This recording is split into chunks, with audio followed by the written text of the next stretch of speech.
Jihad, jangan salah sangka. Awal. Oh. Ya, Jihad itu bukanlah. Iya. Nah, kita memaknainya untuk konteks apa? Evidence based atau konteks klinis atau sesuai lapangan di dalam praktek zikir ya. Sehingga kalau seseorang itu mengalami gonjangan spiritual, gonjangan emosional, gonjangan fisik, belum menerima kondisi fisiknya, itu kalau langsung langsung memasuki dunia spiritual itu seperti nanam sesuatu yang tetapi secara klinis ya, secara klinis maksudnya secara praktek betulan, praktek dalam keseharian, dalam situasi emosional yang sangat, apalagi sedang meledak-ledak, bergejolak ya Pak? Ya, atau fisik yang sedang tidak damai gitu, itu memasuki dunia rohaniah akan sangat sulit ya Mas. Saya udah latihan riyadhah dzikir, sudah bolak-balik kok gini-gini aja gitu misalnya ya. Nah itu. Jadi itu sekali lagi nafas bisa kita gunakan sebagai menyiapkan. Tetapi perlu dipahami Mas Jawahir ya, bahwa kondisi spiritual berpengaruh juga bagi fisik dan psikologis. Nah, ini uniknya. Jadi kalau digambar itu sebenarnya gini Mas ya, kalau ini digambar ya. Ini kadang-kadang kan orang misalnya konsep Tuhan. Iya. Tuhan itu di benak kita apa sebenarnya? Tapi bisa belajar juga gitu. Nah, jadi bisa perasaan bisa belajar, pikiran juga bisa belajar. Lalu mujahadah. Nah, mujahadah itu yang paling penting ini Mas. Nah, ini ya, ini penting ya. Jadi bagaimana zikir itu bisa terasa menggetarkan hati selalu sekaligus tubuh kita, yakni dengan menghayati.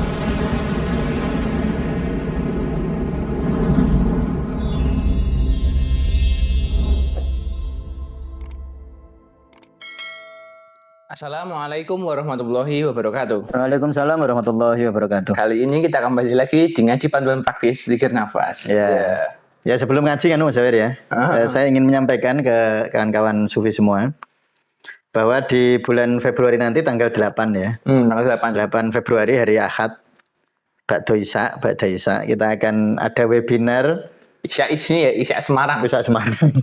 Webinar panduan praktis zikir la ilaha illallah ya. Jadi ini intinya adalah bagaimana kita mengamalkan la ilaha illallah dalam kehidupan sehari-hari untuk problematika kehidupan kita.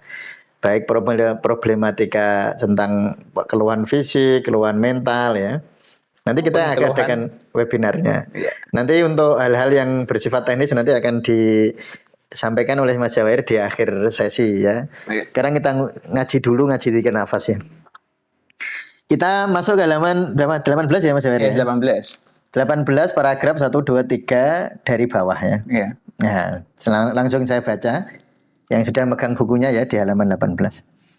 Bahkan napas juga menjadi penghubung dunia fisik atau psikologis dengan spiritual. Artinya sebenarnya lebih sederhananya nafas akan membukakan jalan. Ya, membukakan jalan untuk memasuki dimensi spiritual Mas. Yang akan mempermudah jalan. Sehingga saya sering menyebutnya wadahnya. Ketika napas tenang, ya, tubuh rileks dan pikiran hening, barulah pintu menuju pengalaman spiritual itu terbuka. Jadi kalau orang misalnya sebelum zikir belum mengatur nafas ya Mas Jawahir, itu nanti kayak orang mau buka pintu kuncinya nggak pas gitu. Nggak pas. Ya atau apalagi hilang gitu. Ya tentu nggak bisa dibuka.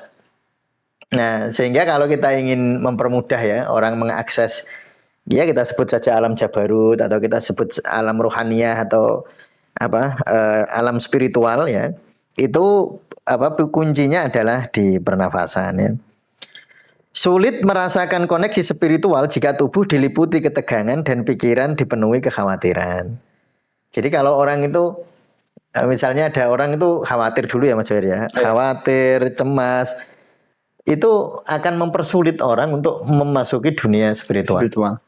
Ya kalau ibarat orang mau pidato, misalnya saya mau ceramah, itu kan harus tenang dulu, baru ceramahan gitu. Kalau langsung ceramah itu nanti yang mendengarkan nggak ada. Ya artinya nanti energi spiritualitas sulit dirasakan. Ya tentu ini tidak bisa kita katakan wajib begitu, enggak. Tetapi secara klinis ya, secara klinis maksudnya secara praktek betulan, praktek dalam keseharian, dalam situasi emosional yang sangat, apalagi sedang meledak-ledak, bergejolak ya Pak. Ya, atau fisik yang sedang tidak damai gitu, itu memasuki dunia rohani akan sangat sulit ya Mas. Jadi sulit merasakan koneksi spiritual jika tubuh diliputi ketegangan dan pikiran dipenuhi kekhawatiran. Nafas yang teratur menciptakan kondisi optimal bagi kesadaran spiritual untuk mekar. Jadi gini Mas Wair, kita membayangkan gini ya Mas ya, misalnya Mas Wair mau nanam bunga mawar, ini kan mekar ya, saya contohkan pernah lihat bunga mawar ya? Pernah. Nah, bunga melati lah. Kan kita tidak langsung nanam. Ya, wadahnya atau lahannya kan harus kita persiapkan. Jadi tanah itu sebenarnya seperti fisik biopsikologis kita. Lalu spiritualitas atau rohaniah atau dimensi rohani itu biji dari yang mau kita tanam. Bibitnya itu. Ya, nah, bibitnya.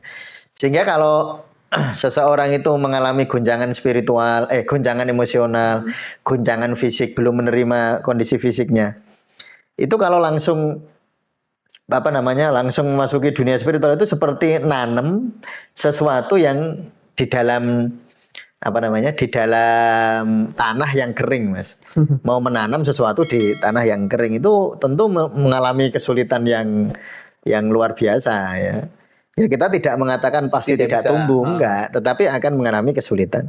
Ya, yang disebut saya secara klinis itu sebenarnya begitu. Hambatannya lebih tinggi ya, Pak? Ya, hambatannya lebih tinggi dan kadang-kadang gini, karena hambatannya tinggi terus jadi putus asa atau marah gitu. Saya udah latihan riyadhah dzikir sudah bolak-balik kok gini-gini aja gitu misalnya ya. Nah itu. Jadi itu sekali lagi nafas bisa kita gunakan sebagai menyiapkan adonan tanah untuk ditanami. Ibarat apa? Membajak sawah lah. Ya, kita gunakan untuk membajak ladang, membajak sawah, ya. Yang menyiapkan lahan ya atau komponen-komponen yang diperlukan sebelum kita menanam ya. Sehingga kan kalau di Dzikir Nafas, di buku Dzikir Nafas ini tuh ada Dzikir Nafas Jasadiyah itu dulu ya. Dan itu tidak wajib gitu. Sekali lagi ini bukan syariat. Ini itu riyadhah. Latihan untuk menanam menyiapkan lahan sebagai tanaman itu disebut sebagai tanaman rohani. Itu menyiapkan wadahnya di situ. Tetapi perlu dipahami Mas Wair ya, bahwa kondisi spiritual berpengaruh juga bagi fisik dan psikologis. Ini uniknya. Jadi kalau digambar itu sebenarnya gini Mas ya. Kalau ini digambar ya. Ini ibarat lingkaran Mas. Biopsikologis itu di luar termasuk napas ini. Lalu yang di tengah-tengah itu spiritualitas ya. Bagi orang-orang tertentu yang sedang mengalami stres yang luar biasa, kepanikan yang luar biasa, langsung ke pusat ini susah. Tetapi ketika pusat ini sudah terbuka, uniknya dia juga mempengaruhi yang di luar ini. Mempengaruhi yang yang biopsikologisnya.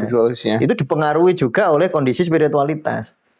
Nah, bahkan bisa dikatakan bahwa di sini sebenarnya kalau saya mengatakan bahwa napas itu misalnya disebut napas mempengaruhi rohani, itu sebenarnya kata-kata yang kurang tepat, Mas. Kata-kata sebenarnya loh ya. Tetapi di dalam praktek klinis atau di dalam praktek keseharian, jalan melalui pernafasan itu lebih mudah itu. Latihannya lebih mudah. Dan lebih mudah. Tetapi ada orang yang memang tidak harus lewat begitu.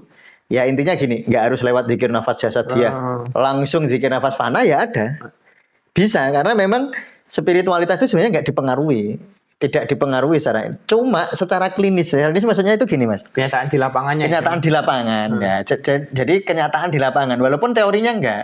Teori ya, tetapi secara kenyataan di lapangan kan masyarakat atau kalau kita membimbing orang zikir, kalau langsung digitukan kan kesulitan. Evidence base-nya. Nah, itu evidence base-nya itu membutuhkan itu. Membutuhkan riyadhah nafas ya. Membutuhkan riyadhah nafas. Walaupun ada orang yang dengan potensi tertentu karena Allah sangat menyayanginya, lalu tiba-tiba dia bisa zikir nafas fana, ya nggak apa-apa, nggak harus Tambah mujahadah ya, soalnya gitu ya, Pak. iya, mungkin karena kesungguhannya, niatnya, ya, atau kesungguhannya, atau mujahadah itu kan kesungguhan. Maknanya mujahadah sebenarnya kesungguhan, Mas Jair. Jadi ada istilah jihad, ada istilah ijtihad, ada istilah mujahadah. Jadi ada istilah tiga ini ya, Mas Jair. Mas Jair harus paham ini, ya. Kalau jihad itu fisik. Jadi Mas Jawahir sholat secara fisik itu sungguh-sungguh gitu. Apa namanya, takbirnya sungguh-sungguh, apa rukuknya sungguh-sungguh. Di secara fisik itu betul-betul, wudhu ya betul-betul gitu. Betul-betul dirasakan wudhunya nih, sela-sela kuku harus benar-benar, namanya apa? Jihad. Kesungguhan secara material, secara fisik, secara biologis. Ijtihad itu sungguh-sungguh secara kolbiah, Mas.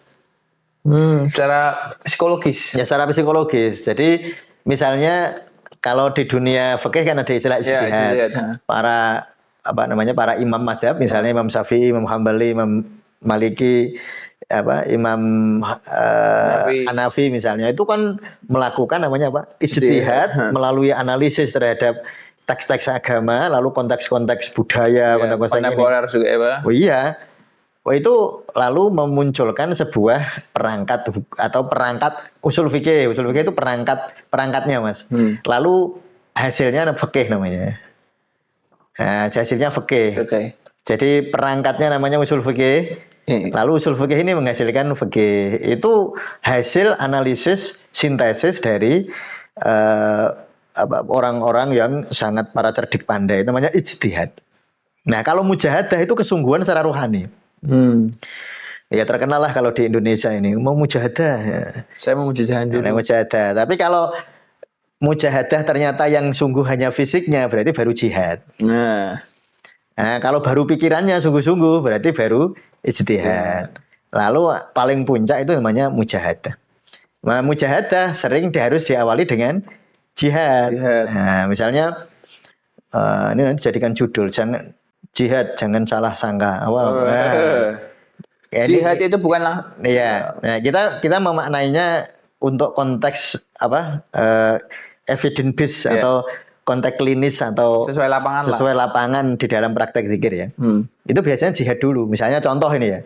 La ilaha illallah, la ilaha illallah itu kan zikir. Zikir la ilaha illallah. Jihad dulu, Mas. Maksudnya jihad dulu itu apa? Nek ngucap tenanan, orang Jawa oleh daliti. Enggak gitu. Ya lafate metu tenan, lanya ya keluar, ilah lam jalalah. Secara fisiknya. Dan itu manfaatnya besar loh, Mas. Secara jihad saja membaca la ilaha illallah itu manfaatnya besar. Lam itu mempengaruhi jantung. Nah, ini mungkin sudah pernah saya sampaikan tipsnya. Kalau teman-teman melihat konten-konten kita dulu, saya sudah beberapa kali jelaskan ini, tapi mungkin teman-teman nyarinya agak susah karena kan di judul kadang-kadang nggak ada. Gini Mas Jahid, kalau kita zikir la ilaha illallah dengan jihad, dengan jihad itu dengan sungguh-sungguh, lisannya betul-betul mengucap, atau kalau perlu misalnya dengan goyangan kepala tertentu ya. Kalau teman-teman lihat Muinuddin Chishti dalam Sufi Healing itu, beliau merekomendasikan gerakan kepala waktu zikir la ilaha illallah itu begini. La ke kiri ya, lihat jantung Mas. Lalu ilaha naik ke atas. Ilah ke bawah. Allah ke atas. Jadi ada empat kalimat ya. Kalau di bahasa Arab itu kalimat itu kata. Iya kan? Jadi ada 4 kata lah. La ilaha, tidak ada, terus ilaha Tuhan, ilah kecuali Allah, Allah kan 4. Gerakannya 4 Mas. La gerakan pertama menengok jantung ke kiri. Ya, gerakan pertama nengok jantung. La, kata kedua ilaha ke atas. Nah, terus kata ketiga ilah kecuali ke bawah. Terus Allah ke atas. Jadi la ilaha illallah. La ilaha illallah. Itu Muinuddin Chishti, tapi ada juga yang pokoknya yang penting pertama ke kiri, la ilaha illallah, la ilaha illallah begitu. Atau ada yang lain, saya tidak terlalu fokus ke teknik itunya, tapi itu namanya jihad.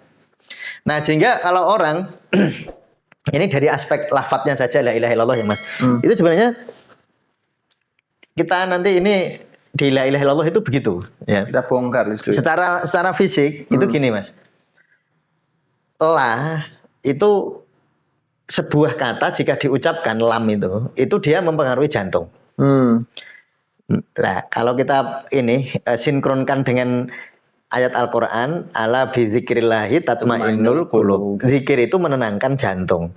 Nah, ternyata secara ilmiah, maksudnya ilmu sofistik ya, lam itu memperkuat memperbaiki jantung. La ilaha illallah itu lamnya kan banyak Mas. La ilaha illallah loh. Banyak lamnya itu 6. Nah, ini kalau diucapkan sering itu bisa berpotensi untuk menjaga jantung kita itu la. Terus fathah juga gitu. Nah, kalau dalam ilmu huruf ya, ilmu energi lah istilahnya. Kalau fathah itu ke jantung Mas. Kalau kasroh ke otak. Kalau domah ke lingkungan. Domah ke lingkungan. Ke lingkungan. Jadi kalau Mas Jawair membaca la ilaha illallah, fathahnya banyak kan. La ilaha illallah loh. Fathahnya banyak. Nah, sehingga kalau kita menggunakan konsep itu, afdhalu dzikri fa'lamu annahu la ilaha illallah itu betul. Jadi zikir paling bagus untuk jantung itu la ilaha illallah. Padahal jantung itu pusat. Nah, kalau di tasawuf ya Mas ya, jantung itu pusat pikiran, pusat perasaan. Kalau di kedokteran modern kan pusat pikiran dan pusat perasaan kan otak. Di sistem limbik kan. Kalau di tasawuf enggak, pusat itu di jantung. Makanya konsep kolbu di dalam tradisi tasawuf itu kuat sekali kan, konsep tentang kolbu. Kolbu itu maknanya jantung. Jadi Mas Jawir jihad saja la ilaha illallah. Secara fisik, ya secara fisik saja lamnya fathahnya itu sudah memperkuat jantung. Apalagi kalau tadi gerakan seperti Muainuddin Khisti itu. Itu kan gerakan darah dari tubuh ke jantung ke seluruh tubuh Mas. La ke jantung, ilaha naik ke atas itu ke paru. Illa ke bawah ke jantung lagi. Allah ke seluruh tubuh. Jadi gerakan la ilaha illallah seperti yang direkomendasikan oleh beliau itu sebenarnya gerakan la ilaha illallah menyesuaikan aliran darah di tubuh. Itu luar biasa. Itu kan dari sisi fisiknya. Baru fisik, baru jihadnya. Nah, sekarang mujahadah ijtihad. Ijtihad itu memaknai la ilaha illallah, Mas. Dimaknani la ilaha illallah maknanya apa sih gitu. Kalau cuma tiada Tuhan kecuali Allah, saya coba teman-teman. Kalau teman-teman waktu kita pelatihan kepekaan energi zikir, saya mendorong terus teman-teman untuk merasakan. Jadi zikir itu yang paling penting bukan lafadznya. Saya tidak mengatakan lafadz nggak penting. Buktinya tadi saya bilang jihadnya aja penting gitu. Ijtihadnya penting. Ijtihad itu pikiran. Memahami nggak la ilaha itu maknanya apa? Ya penting, tetap penting. Iya. La ilaha illallah. Coba kalau teman-teman mengucap begitu, muncul nggak rasanya? Itu pertanyaan yang tidak usah dijawab ke orang lain. Pertanyaan dijawab ke diri sendiri. Jadi untuk menuju kepada rasa itu paling bagus melalui makna. La ilaha tidak ada Tuhan kecuali Allah. Maknanya apa saja nih? Ngucap gitu tuh. Kadang-kadang kan orang misalnya konsep Tuhan. Iya. Tuhan itu di benak kita apa sebenarnya? Apakah Tuhan itu kita anggap aja seperti sebuah benda yang kita sembah dalam artian itu? Ataukah lebih dalam lagi? Sebenarnya konsep Tuhan itu apa? Nah, itu kan sehingga ketika orang mengucap la ilaha illallah itu betul-betul merasa. Nah, makanya saya ulang-ulang kalau pas pelatihan kepekaan energi zikir ya Mas ya. Saya ulang-ulang surat Az-Zumar itu. Ayat 53 tentang bahwa kalau orang takut kepada Allah, kulitnya taksyairu juluduhum. Kulitnya bergetar, lalu merinding, lalu talinu juluduhum, lalu kulitnya jadi tenang. Itu kan muncul dari rasa, Mas. Nah, gitu enggak kalau zikir gitu maksudnya. Nah, gitu enggak kalau zikir kita. Nah, itu ijtihad. Lah, mujahadah itu menghadirkan ruhani, Mas. Nah, menghadirkan rohani yang paling sederhana menurut saya ya. Ini menurut klinis loh ya. Menurut apa tadi Mas? Evidence based. Atau menurut kenyataan di lapangan. Yang paling sering ketika teman-teman saya ajari ini itu lebih bisa merasuk. Bukan merasuk kerasukan ya. Iya betul ya, lebih bisa Lebih bisa menubuh, embodied. ya embodied juga dia. Rasa juga iya. Gimana bahasanya ya? Nggak cuma tubuh lah. Ya bukan cuma tubuh, jadi seluruh aspek kemanusiaannya, pikiran, Bahkan mungkin bukan perasaan. aspek kemanusiaan aja ya, Pak, mungkin ya. Iya, ya ini totalitas kita. Totalitas semuanya. Nah itu bagaimana caranya? Yaitu dengan merasakan ketika menggerakkan la ilaha illallah itu sadar bahwa yang menggerakkan Allah. Hmm. Nah ini ya, ini penting ya. Jadi bagaimana zikir itu bisa terasa menggetarkan hati selalu sekaligus tubuh kita, yakni dengan menghayati bahwa pada saat orang itu zikir, dia sadar betul bahwa dia sedang dizikirkan Allah. Jadi dirasakan. Coba la ilaha illallah itu dirasakan. Kok saya bisa bilang la ilaha illallah itu yang menggerakkan bibir ini siapa ya? Ini hanya bibir loh Mas, bibir dulu loh ya. Yang menggerakkan bibir ini siapa ya? Otak saya misalnya loh. Otak saya kok bisa ya nyuruh sambungannya piye gitu. Sambungannya gimana dari otak area broca Mas. Area broca itu area bahasa Mas. Kok bisa nyampe ke situ sampai bisa menggerakkan bibir saya? Yang nyuruh area di otak, lobus-lobus di otak yang nyuruh siapa? Loh itu kan nanti ujung-ujungnya yang nyuruh sesuatu kan. Pasti ada yang menggerakkan kan. Lalu kita sebut dia sebagai Allah. Nah, lalu rasa Mas terasa itu baru tubuh. Lalu Mas Jawahir ketika tahu maknanya misalnya, la ilaha illallah itu maknanya begini. Kok Mas Jawahir bisa paham? Asalnya dari mana? Pemahaman itu loh asalnya dari. Ya karena kemarin saya belajar gitu. Loh, banyak orang belajar lupa. Lah aku kok nggak lupa? Berarti yang nempelin kan oh itu kan informasi dari luar ditangkap oleh sel-sel otak lalu diterima oleh otak. Nah, yang nyuruh proses itu siapa? Sehingga tadi saya bilang bahwa ketika kita ingin merasakan getaran zikir, nah itu bisa judul Mas. Merasakan getaran zikir, maka salah satu cara untuk menggetarkan itu adalah dengan merasakan bahwa pada saat kita berzikir sebenarnya kita tidak sedang berzikir, pada saat kita berzikir kita sedang dizikirkan Allah. Iya, jadi kalau ingin merasakan getaran zikir itu tadi seperti itu ya Mas Wahir. Nah, maka saya betul-betul di dalam saya betul-betul berharap ya tentu ke kita sendirilah ya. Jadi ketika berzikir tadi harus jihad ya. Zikir itu harus jihad, sungguh-sungguh secara fisik. Lalu ijtihad, sungguh-sungguh di pikiran. Maksudnya sungguh-sungguh mengerti, memahami maknanya. Dengan cara apa ya? Belajar ya, dengerin podcast kayak gini. Ya nggak harus podcast di Tasawuf Indonesia, kan banyak. Podcast banyak. Kan nggak harus di kita juga. Nah itu banyak. Dihayati secara pikiran. Lalu dilatih menghadirkan rasa. Rasa itu bisa dilatih loh Mas. Rasa itu bisa dilatih. Jadi Mas Jawahir, dulu itu banyak orang latihan merasakan, latihan rasa. Misalnya orang tua dulu, ibu bude saya menikah itu nggak mencintai. Ya itu latihan mencintai. Ya, itu latihan bisa perasaan, psikologis itu bisa diajar. Psikologis itu kayak biologis Mas, bisa belajar.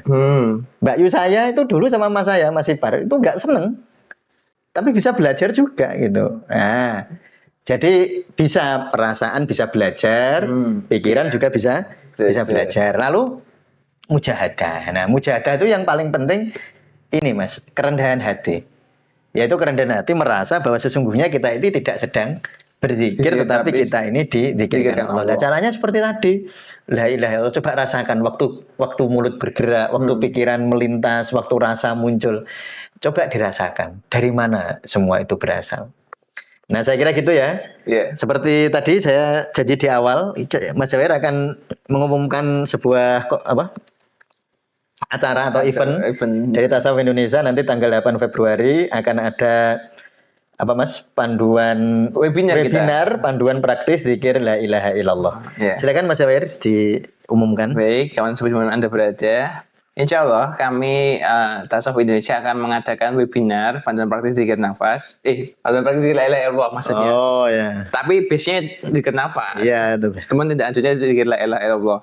Akan dilaksanakan tanggal 8 Februari hari Ahad, kira-kiranya jam 8 malam waktu Indonesia Barat ya. Karena ini penonton kita dari seluruh dunia nih, Mbak. Tapi ya nggak usah khawatir kalau kan nanti peserta itu bisa melihat, Ya, bisa mengakses bisa lah. mengakses rekamannya juga. Iya.